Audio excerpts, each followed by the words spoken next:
गंभीर इसलिए हो जाता है क्योंकि वैसे ही हम देखते हैं कि यूएस और रूस के बीच में पिछले काफी वक्त से एक तनाव चलता रहा है और 2016 में ही इसके टूटने की एक झलक नजर आई थी। और उस दौरान भी रूस की तरफ से बड़ी बात ये कही गई कि अमेरिका एक तरह से विश्वासघात करता है। मेरे साथ में इंटरनेशनल स्टडीज जेएनयू से प्रोफेसर स्वर्ण सिंह भी जुड़ चुके हैं। सर, आपका भी बहुत स्वागत है। मैं अपने दर्शकों को ये भी बताते चलूं कि पहले ही तनाव किस रूप में नजर आता है। रूस और यूक्रेन के बीच में बड़े स्तर पर जो एक जंग और एक टेंशन की स्थिति है, वो टेंशन खत्म होने की जगह और बढ़ रही है। रिसेंटली हमने देखा डोनाल्ड ट्रंप और व्लादिमीर पुतिन के बीच में कई मर्तबा फोन पर बातचीत हुई, मुलाकात हुई और ऐसा माना जा रहा था कि शायद ये मुलाकात और बातचीत जो है सकारात्मक हो। लेकिन बुडापेस्ट में जो मीटिंग होने वाली थी वो मीटिंग के पहले ही कैंसिल होना और उसके बाद में दोनों तरफ से अलग अलग प्रतिक्रियाएं आना। उसके बाद में आप ये पूरी अगर टाइमलाइन को समझें तो उसके बाद में जिस तरह से अब मिसाइल का परीक्षण किया गया है, परमाणु मिसाइल का पुतिन की तरफ से, वो अपने आप में एक बहुत बड़ा मैसेज एक तरह से नजर आता है। मैं यही सवाल स्वर्ण सिंह जी से लेना चाह रही हूँ, फिर मैं अलीशा जी का रुख कर रही हूँ। स्वर्ण सिंह सर, जरा इस बात को समझाने की कोशिश कीजिए। ये जो एक पूरा क्रम नजर आता है, मुलाकात, बातचीत और उसके बाद में बातचीत को लेकर एक नाराजगी, फिर उसके बाद में न्यूक्लियर परीक्षण, ये क्या एक मैसेज है पुतिन की तरफ से? अब बिल्कुल, इसमें बहुत खास संकेत है। आप देखें, इतिहास में दूसरे विश्व युद्ध के बाद दो बड़ी शक्तियां, सोवियत संघ और अमेरिका, इनका लगातार पहले तो विचारधारा को लेकर टकराव बना रहा, जिसको शीत युद्ध कहते हैं जी। फिर 70 के दशक से इन्होंने तालमेल ऐसे बनाया कि अपने अपने इलाके तय कर लिए कि कौन कौन से देश किस किस के प्रभाव में रहेंगे। और मोटे तौर पे तभी से शुरू हुआ ये पूरा हथियारों को कम करने का एक पूरा इतिहास शुरू होता है। आप देखें कि 1986 तक करीब 73,000 परमाणु अस्त्र जो थे वो डिप्लॉयड थे, तैनात थे, और आज उनको कम करके करीब करीब 8,000 परमाणु अस्त्र जो डिप्लॉयड हैं वो यहां तक ला चुके हैं। पर उनका टकराव जरूर 90 के दशक से इतना कम हुआ कि अमेरिका का ध्यान चीन की तरफ जाने लगा कि चीन शायद प्रतिस्पर्धा में उनका सामने एक तरह से मुकाबले में है और वहां ध्यान देने की जरूरत है जी। पर अब ये यूक्रेन युद्ध के चलते फिर से अमेरिका का ध्यान रूस की तरफ हुआ है। अब रूस किस तरह से ये प्रतिस्पर्धा में अपनी जो है प्रभाव को बढ़ा सकता है। करीब 25 साल पहले जब राष्ट्रपति पुतिन सत्ता में आए तो उन्होंने कहा कि मैं परमाणु अस्त्रों का स्रोत नहीं बढ़ाऊंगा, उनकी वजह से मैं अपने आप को सुपर पावर रशिया नहीं कहलवाऊंगा, मैं एनर्जी सुपर पावर बनाऊंगा रशिया। तो लगातार उन्होंने एनर्जी का उत्पादन बढ़ाया और सबसे पहले चीन बहुत बड़ा आयात करने लगा रूस के साथ। तो अब हम देख रहे हैं कि आज अमेरिका, राष्ट्रपति ट्रंप उनकी इसी निर्यात पर चोट करने की कोशिश कर रहे हैं।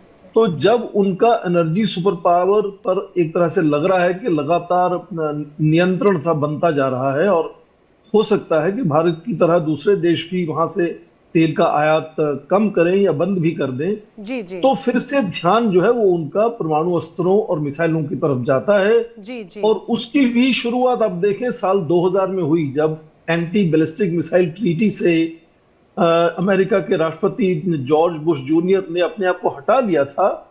तभी से रूस का ध्यान इस तरफ गया कि वो नई मिसाइलों को तैयार करेगा और उनको तैनात भी करेगा, और उसी का ये सिलसिला लगातार चलता जा रहा है, जिसमें आपने जैसे कहा कि प्लूटोनियम मैनेजमेंट की जो एग्रीमेंट उनकी थी जी। उसको 2016 से पहले सस्पेंड किया गया। अब उससे वो बाहर आ रहे हैं और एक के बाद एक वो अलग अलग मिसाइलों का टेस्ट करते हुए नजर आते हैं। और ये जो आज बोरेवेस्टनिक की हम बात कर रहे हैं, जो इंटर कॉन्टिनेंटल मिसाइल है, मतलब 10,000 मील से ज्यादा दूर तक मार कर सकती है, वो अब परमाणु ऊर्जा से चलने वाली है। वो अपने आप में एक नई चीज है जो उसको अलग कर देता है और भविष्य में अमेरिका के लिए चिंता का विषय भी हो सकता है।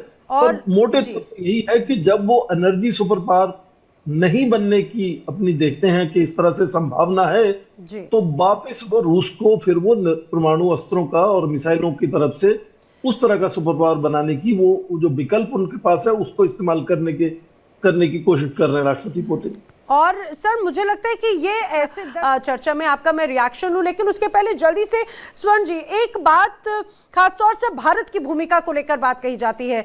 पिछले कुछ वक्त से अभी रिसेंटली हमने देखा था कि जब यहाँ पर बाकायदा डोनाल्ड ट्रंप की तरफ से ये भी बात कही गई थी कि ठीक है इंडिया के संबंध अच्छे हैं, और कल ही हमने बड़ी तस्वीर जो वहाँ के विदेश मंत्री उनकी तरफ से सुनी कि भाई भारत के साथ में उनके टर्म्स ऐसे हैं जो कभी खराब नहीं होंगे, भले किसी के भी साथ में किसी भी रूप में हो। लेकिन अब रूस और अगर मैं यूएस के बीच की इस डील के टूटने की बात करूं तो भारत की भूमिका आप किस रूप में देखते हैं? क्योंकि दोनों ही चाहते हैं कि भाई भारत उनके साथ में रहे, क्योंकि भारत के संबंध अच्छे रशिया से भी हैं। कुछ कहा जा सकता है कि कुछ ऐसे ग्लिचेस होंगे यूएस के साथ में, लेकिन उनसे भी बहुत पुराने पारंपरिक अच्छे रिश्ते रहे हैं। हम इस वक्त आपके प्रश्न में दो सुपर पावर्स की बात कर रहे हैं जो अपना सीधा तालमेल बनाना हमेशा से अपना उद्देश्य मानती हैं। मुझे नहीं लगता है कि इस सीधी बात में राष्ट्रपति ट्रंप और पुतिन में से कोई भी चाहेगा कि कोई भी दूसरा राष्ट्र उसमें दखलंदाजी करे या किसी तरह से उनको समझाने की कोशिश करे। तो ये मामला सीधा उनका आपस में रहेगा। हालांकि भारत का जो योगदान है वो रूस और यूक्रेन युद्ध में बहुत प्रभावी रहा है, यहाँ तक कि अब वो दोनों राष्ट्रपति जेलेंस्की और राष्ट्रपति पुतिन खुद बार बार फोन करते हैं प्रधानमंत्री को तालमेल बनाने के लिए, समझने के लिए कि किस तरह से भारत का उसमें योगदान हो सकता है। पर जब बात आती है राष्ट्रपति पुतिन और राष्ट्रपति ट्रंप की, तो मुझे लगता नहीं है कि कोई उसमें संभावना है कि उस टकराव को रोकने में भारत का कोई योगदान होने की संभावना है। आपकी जो बाइनलाइन अभी चल रही है टीवी पर कि क्या ये जो अभी टेस्ट हुआ है बोरेविस्नेक का मिसाइल का, उससे परमाणु युद्ध हो सकता है, तो मुझे लगता है वो केवल एक तरह से डिमॉन्स्ट्रेशन है, प्रदर्शन है अपनी शक्ति का। लेकिन स्वर्ण सर, अगर ये प्रदर्शन है तो दुनिया के तो ऐसे कई देश हैं जो अपने आप को न्यूक्लियर पावर के तौर पर प्रोजेक्ट करते हैं, और कहीं से अगर एक शुरुआत होती है तो फिर तो ये लगता है कि ऐसे तो ये मिसाल बन जाएगी दूसरे देशों के लिए भी। नहीं, दूसरे देशों को मिसाइल इसलिए नहीं बनेगी कि दूसरे देश इस वक्त रूस वाली हालत में नहीं है। हाँ, ये बात भी है।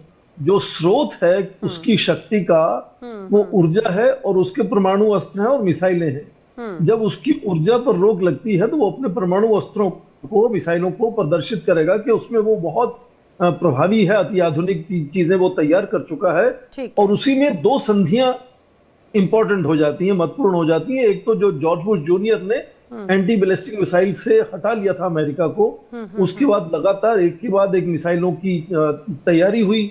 उसमें यही मिसाइल नहीं, उसके अलावा यार्स है, सिनेवा है, KH-102 है, कई मिसाइलों को तैनात किया गया उसके बाद। पर अब जो ये संधि जो उन्होंने जो भंग किया संधि को, वो इसलिए क्योंकि इसमें फिसाइल मटेरियल यूज करने वाले हैं, जो बोरेविस्निक की हम बात कर रहे हैं, इंटरकॉन्टिनेंटल मिसाइल की। और क्योंकि वो संधि जो है वो प्लूटोनियम मैनेजमेंट की है, इसलिए उसको तोड़ना ही था। क्योंकि अब ये नहीं बताना चाहते कि कितना वो फिसाइल मटेरियल इसमें इस्तेमाल होने वाला है, कितनी मिसाइल बनाने वाले हैं। और छोटी सी बात आपने जो पूछी कि क्या 80% उनके पुतिन के उद्देश्य जो है युद्ध के वो पूरे हो चुके हैं, वो बिल्कुल गलत है। क्योंकि शुरू में आपको याद होगा फरवरी 2022 में उन्होंने जो उद्देश्य बताए थे वो ये थे कि एक अनकंडीशनल सिक्योरिटी गारंटी देगा अमेरिका और नेटो, कि नेटो और पूर्व की तरफ नहीं आएगा, वो छोड़ चुके हैं उसको। उसके अलावा ये कहते थे कि यूक्रेन जो है वो नेटो में बिल्कुल नहीं जाएगा, उस पर भी वो तालमेल बनाने को तैयार है। केवल उन्होंने आज ये कोशिश की है कि डोनबास एरिया जो है वो उस पर अपना प्रभाव बना ले। और मुझे लग रहा है सर, ये जो तल्खी, ये जो आज की जिस कंडीशन में खड़े हैं, दरअसल इसकी नींव धीरे धीरे लंबे वक्त से अलग अलग मौकों पे पड़ती रही, चाहे